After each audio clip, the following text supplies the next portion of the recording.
MPs voted by 391 to 242 to reject the deal, a majority of 149 votes, leaving the future of Brexit hanging in the balance.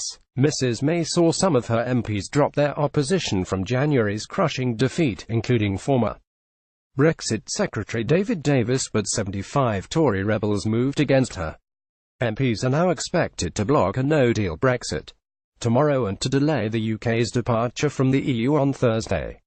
Speaking after the result was announced, Mrs May said she profoundly regrets the decision this House has taken tonight. The Prime Minister said, "I continue to believe that by far the best outcome is the UK leaves the EU in orderly fashion with a deal, and that the deal we have negotiated is the best and indeed only deal available." Labour accused the Prime Minister of having given up any pretense of leading the country, after she announced she will give Tories a free vote tomorrow.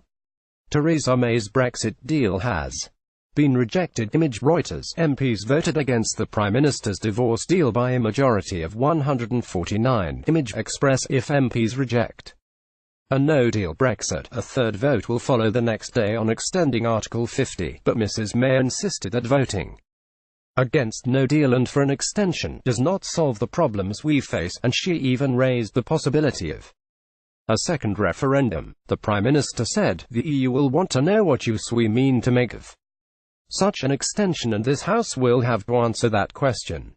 Does it wish to revoke Article 50?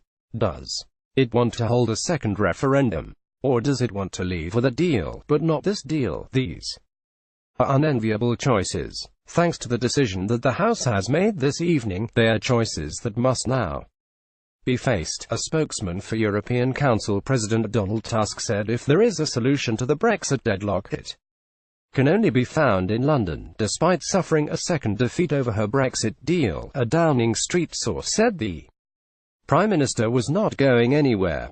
The source said, "It still remains the case that the House of Commons as a whole has quite recently expressed its confidence in the government, which is of course led by the Prime Minister." The Prime Minister leaves the Commons following the defeat. Image EPA. It comes after Mrs May dashed to Strasbourg last night in a bid to secure legally binding changes to the backstop, which is aimed at preventing a hard Irish border.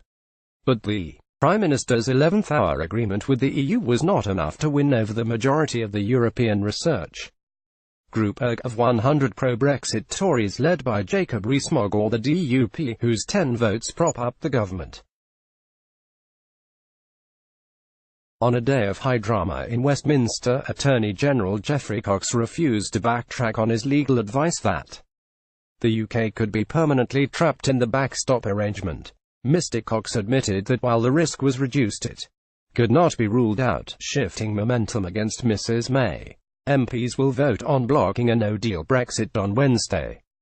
Image Express. Meanwhile, in a common speech, the embattled Prime Minister warned that Brexit could be lost if MPs voted down her deal again. She said, "Tonight, members of this House are faced with a very clear choice: support this deal, in which case we leave the EU with a deal, or risk no deal or no Brexit. These are the options.